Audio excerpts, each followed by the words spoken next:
Bonjour, bienvenue sur mon journal d'infidélité. N'oubliez pas de vous abonner pour ne pas manquer la prochaine histoire. Maintenant, commençons. Je m'appelle Hélène. J'ai 52 ans.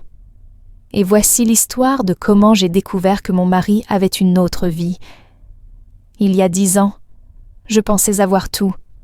Un mariage solide, une belle maison, des enfants qui m'aimaient. Mais tout était un mensonge. Antoine et moi, nous nous sommes rencontrés dans un bus. Nous avons parlé. Le courant est passé. Nous sommes sortis ensemble pendant 1 an. Nous nous sommes mariés. J'étais jeune à l'époque, heureuse, naïve.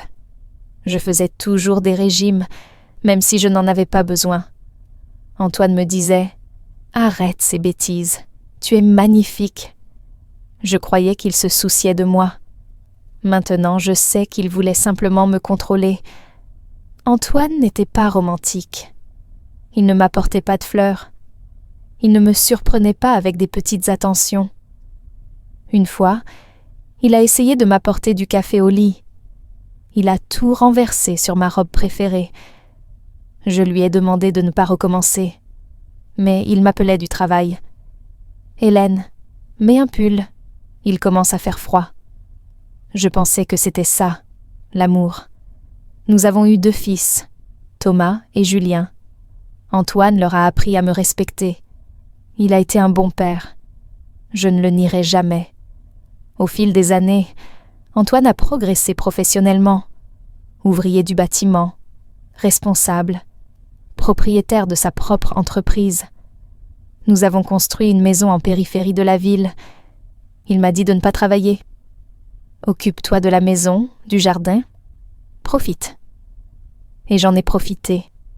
J'ai planté des roses. J'ai cultivé des tomates. Je suis devenue l'épouse parfaite. Du moins, c'est ce que je croyais. Les garçons ont grandi, se sont mariés. Puis il y a eu Léa, notre petite fille. Antoine l'adorait. Un samedi, Thomas a appelé. « Papa, j'amène Léa ce week-end. » Antoine a secoué la tête. « Je ne peux pas, je travaille. » Je me suis figée. Antoine ne refusait jamais de voir Léa. « Tu ne peux pas passer dans l'après-midi ?» Il a détourné le regard. Je vais peut-être rester chez mon père. Quelque chose dans sa voix m'a donné la chair de poule. Le lendemain, j'ai roulé jusqu'à son bureau, sans prévenir. Il n'était pas là. Le gardien m'a regardé avec pitié. « Il n'est pas venu, madame. » Derrière moi, sa femme a murmuré. « Pauvre femme. Tout le monde le sait, sauf elle. » L'air a quitté mes poumons. J'ai sorti mon téléphone. Mes mains tremblaient. « Antoine, rentre à la maison, maintenant. » 1 heure plus tard, il était devant moi, debout dans le salon, évitant mon regard. « Tu as une autre femme ?» Silence. « Oui. » Un seul mot. Et mon monde s'est effondré. « C'est toi qui pars ou c'est moi ? » « C'est moi qui pars. » Il est monté, a fait ses bagages, est descendu. Et il est parti. Je me suis assise par terre dans la cuisine, serrant mes genoux, tremblante. Ce soir-là, Thomas et Julien sont venus. Julien avait les poings serrés. Je suis tellement en colère contre lui. Non, c'est toujours votre père. Maman, s'il vous plaît. Ils sont restés cette nuit-là, mais rien ne comblait le vide. Les jours suivants ont été un cauchemar. Je ne dormais pas. Je me réveillais à 3 heures du matin en cherchant son corps à côté du mien. Il n'était pas là. Il n'était plus là. Un après-midi, le téléphone a sonné. C'était ma sœur Sophie. « Hélène, c'est vrai ? Antoine t'a quittée ? » ?»« Oui. »« Oh, ma chérie, les gens parlent. Ils disent que l'autre est plus jeune, que c'est sa secrétaire. » J'ai raccroché. Mes mains tremblaient. Les gens parlaient. Tout le monde savait. Le lendemain, je suis allée au supermarché. Les voisines me regardaient, chuchotaient. détournais les yeux quand je les voyais. L'humiliation me brûlait de l'intérieur. Cette semaine-là, la mère d'Antoine m'a appelée. « Hélène, mon fils a fait une erreur, mais tu es aussi responsable. Tu ne t'es pas bien occupée de lui. » Ces mots m'ont transpercée comme des couteaux. J'ai raccroché. Et j'ai pleuré jusqu'à ce qu'il ne me reste plus de larmes. J'ai perdu du poids. Mes vêtements flottaient sur moi. J'ai arrêté de cuisiner. Le jardin s'est fané. Comme moi. Thomas venait tous les jours. « Maman, tu dois manger quelque chose. »« Je n'ai pas faim. »« S'il te plaît. » Un après-midi, Isabelle est arrivée sans prévenir. Ma meilleure amie depuis le lycée. « Hélène, habille-toi. Tu viens avec moi. »« Je ne veux pas sortir. Je ne te demande pas ton avis. » Elle m'a emmenée dans un hôpital pour enfants. Service d'oncologie, des enfants sans cheveux, reliés à des tubes, avec des yeux fatigués. Mais ils souriaient. Leurs mères étaient là, jour et nuit. Isabelle m'a pris le bras. « Tu vois ces femmes, elles ont de vrais problèmes. Toi, tu as la santé. Tu as des enfants. Tu as la vie. » Ces paroles m'ont réveillée. J'ai commencé à y aller chaque semaine. Je faisais du bénévolat. J'organisais des événements pour collecter des fonds. Les enfants me faisaient sourire à nouveau. Petit à petit, j'ai reconstruit ma vie. J'ai appris à être seule, à apprécier le silence, à être moi-même sans lui. Les années ont passé. C'était le 8 mars, Journée internationale des femmes. J'attendais mes fils. Puis j'ai entendu la porte. J'ai pensé que c'était eux. Ce n'était pas eux. C'était Antoine. Mais pas l'Antoine dont je me souvenais. Cet homme avait l'air détruit, vieilli, brisé. « Hélène !» Sa voix s'est brisée. « Je peux te parler ?» Je me suis figée. « Qu'est-ce que tu veux ?»« J'ai besoin... Est-ce que je peux rester ici ?» Mon cœur battait si fort que j'ai cru que tout le monde pouvait l'entendre. « C'est aussi ta maison. » Les mots sont sortis tout seuls. Il s'est assis, a enfoui son visage dans ses mains. « Je suis désolée, tellement désolée. » Je n'ai pas répondu. Cet après-midi-là, Isabelle m'a appelée. « Tu sais ce qui s'est passé ?» Non. Sa nouvelle femme l'a quitté. Elle a menti au sujet de l'enfant. Ce n'était pas le sien. Et elle l'a mis dehors quand elle a découvert qu'il n'avait plus autant d'argent.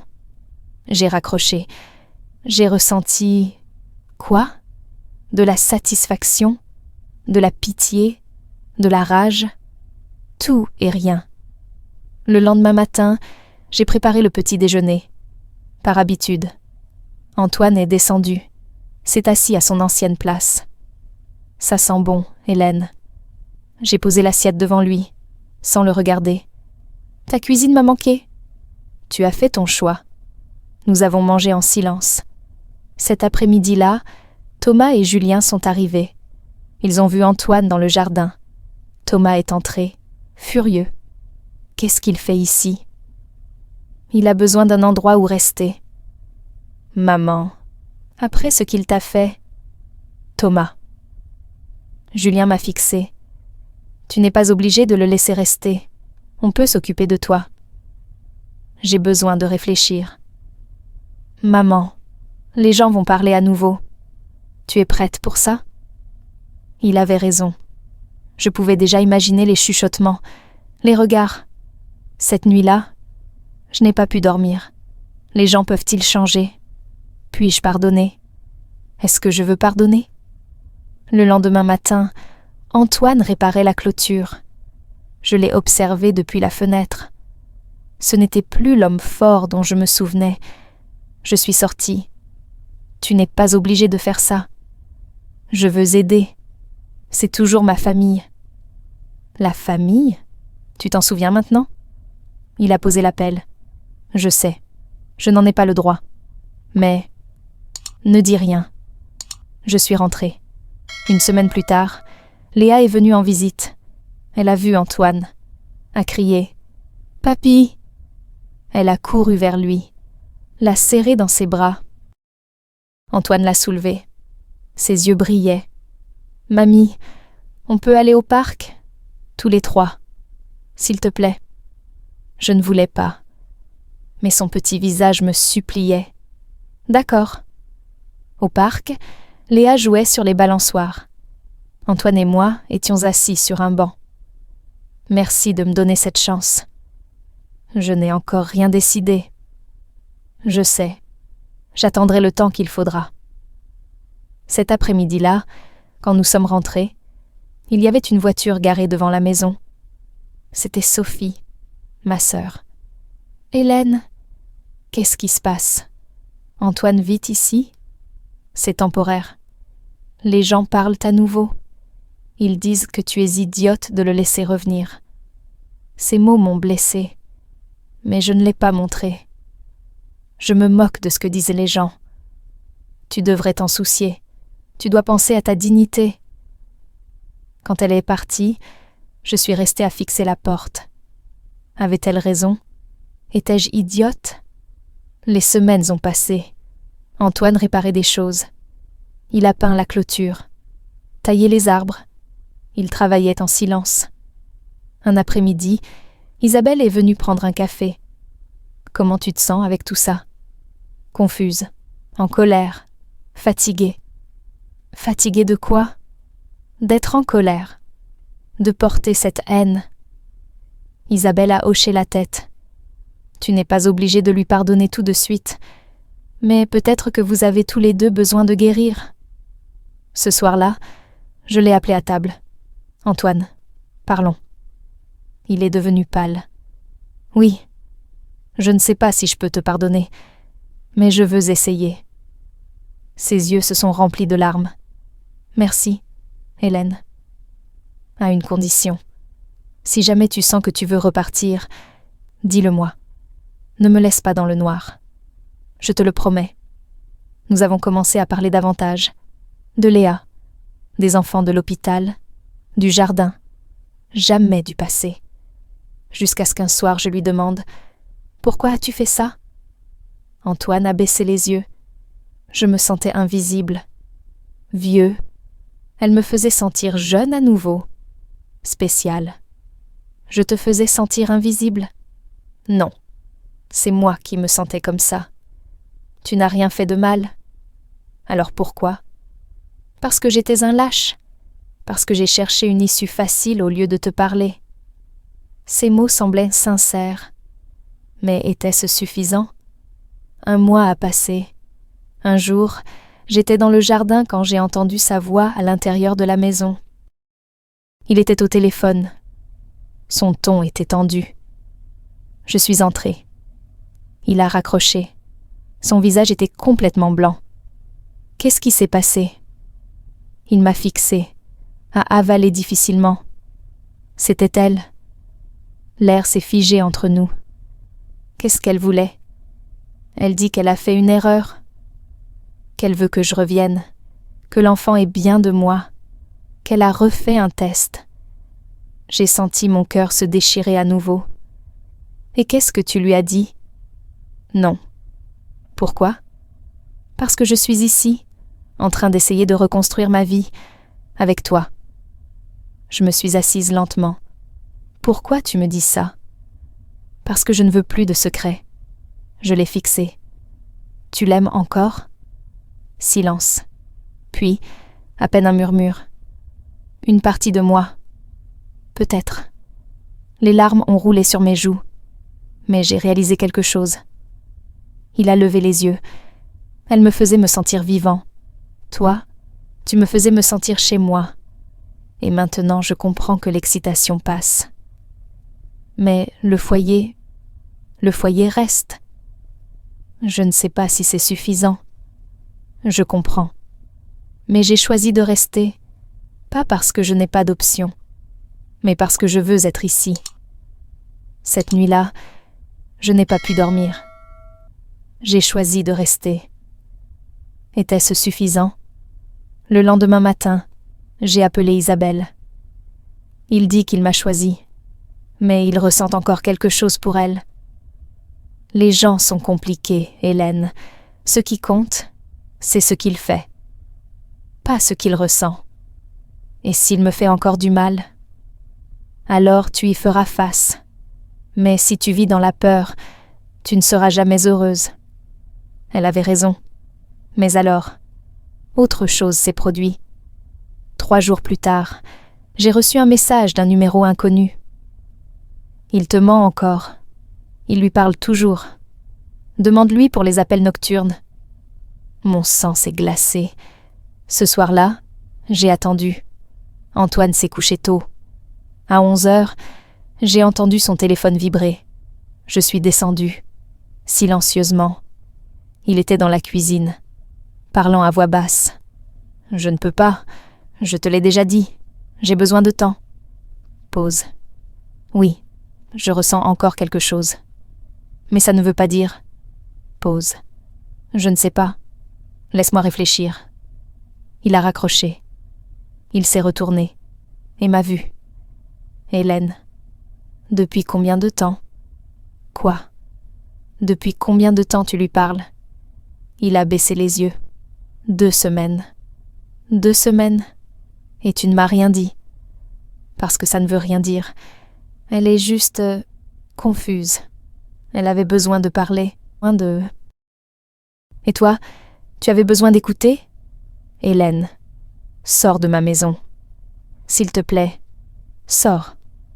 Antoine est monté, a fait ses bagages, est descendu, et il est parti, encore. Je suis restée là, dans la cuisine, au même endroit où je m'étais effondrée 10 ans plus tôt. Mais cette fois, je n'ai pas pleuré. Cette fois, j'ai ressenti du soulagement. Le lendemain matin, j'ai appelé Isabelle.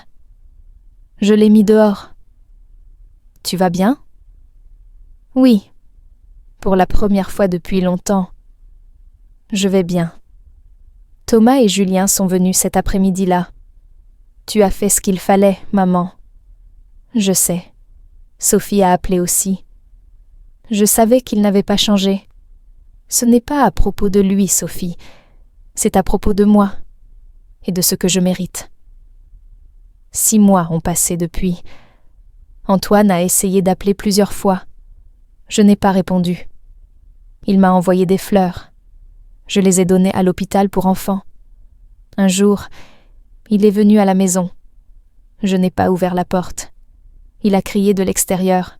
« Hélène, s'il te plaît, laisse-moi juste t'expliquer. » Je suis restée assise dans le salon, en silence, jusqu'à ce qu'il parte.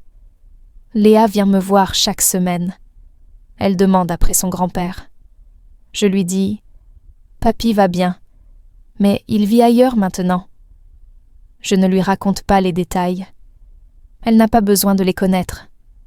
Hier, en travaillant dans le jardin, j'ai arraché les dernières fleurs qu'Antoine avait plantées. Pas avec colère, avec acceptation. J'ai planté de nouvelles graines, des roses blanches, mes préférées, parce que j'ai appris quelque chose d'important. Le pardon ne signifie pas laisser quelqu'un te faire du mal à nouveau. Le pardon signifie lâcher prise. Et c'est ce que j'ai fait. Je l'ai laissé partir. Pas pour lui, pour moi, parce que je mérite la paix. Je mérite le respect. Je mérite un véritable amour. Et si cela signifie être seule, alors je serai seule, mais je serai libre. Et cette liberté vaut plus que n'importe quel mensonge déguisé en amour. Merci d'avoir fait partie de cette histoire. Si vous souhaitez en entendre plus, n'hésitez pas à vous abonner et à activer la cloche pour ne pas manquer la prochaine entrée du journal. Je suis curieux. Que pensez-vous de cette histoire ? Avez-vous vécu quelque chose de similaire ? Partagez votre histoire dans les commentaires. Merci d'avoir pris le temps d'écouter.